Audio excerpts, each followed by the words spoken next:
Dako niyang problema, iyang buhok nga labong, puwerte ng nibisa, nahadlok siyang maupaw. Basig mo pangit iyang hitsura, nang hiso siyang itlog.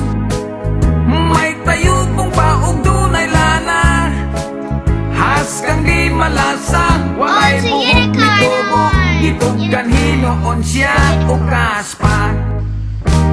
Tungod sa kabalaka, ipakonsultas doktor nga espesyalista. Pasyente nagduda, kay ang doktor puwerte sang upawan.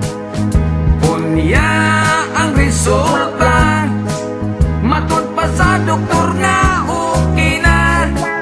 Kanang imong kaupaw, ayaw lagkabalaka, kay madugay maanag kara. God's Beauty Parlor. Amo Today we're ano, going to put on daghan a new dihang clip mga with upaw Daddy. ulo.